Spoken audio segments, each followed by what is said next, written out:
Bonjour tout le monde. On va commencer la correction du série numéro 2. Alors l'exercice 1, on considère le schéma suivant. Voilà, on a le schéma. On a les deux supports A et B et on a une règle flexible et on a un corps C. Alors, première question, préciser l'effet des actions mécaniques. Donc l'effet, on a vu déjà dans le cours, on a deux effets, dynamique ou bien statique. Alors on va répondre à la première question.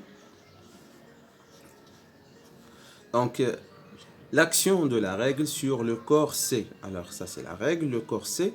Alors comment l'effet, ou bien c'est quoi l'effet de cette action-là? Alors c'est une action statique, ou bien l'effet statique, pardon.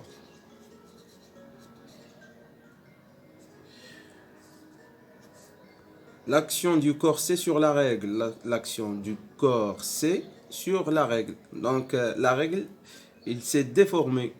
Donc c'est toujours l'effet statique. Voilà. 2 maintenant. Donnez le type des actions mécaniques suivantes. L'action de la règle sur le corps C. Alors, ça c'est la règle, ça c'est le corps C. Alors, c'est quoi l'action mécanique qu'on a? Alors, on a l'action de contact répartie. Voilà. La deuxième, l'action de la Terre sur le corps C. Alors, pour l'action de la Terre sur le corps C, c'est une action à distance. Toujours, c'est réparti. Alors, les actions à distance sont toujours réparties. Action de la règle sur le support A. Alors, la règle sur le support A. Alors, c'est une action qui est en de contact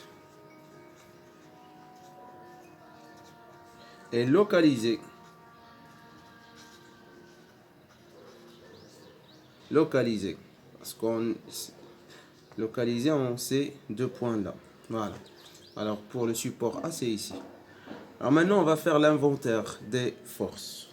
C'est la question numéro 3. Donc, pour faire l'inventaire des forces, on doit commencer par le système étudié. Alors, système étudié. Pardon. Système étudié. Et on a la règle. Ils ont déjà mentionné ça dans la question. La règle. Et on va écrire les forces. Alors, commençons par le poids. Alors, on va écrire comme ça. P de point, vecteur P, c'est le poids de la règle. Voilà. Alors, on parle ici de cette règle-là. Donc, on a le poids. Autre chose, donc, on a les supports, les deux supports A et B. Voilà. Et on a aussi le corps C qui exerce une action mécanique. Donc, on va appeler, par exemple ici, une force de réaction de support A et ici force de réaction de support B. Alors, comme notation, donc je fais RA par exemple. C'est la force exercée. La force exercée par le support A. Voilà. En point A ou bien le support A. Alors, RB maintenant. RB, c'est celle-là. Donc, c'est la même phrase. C'est la force exercée par le support B. Et on a F. Je vais la noter F. C'est la force exercée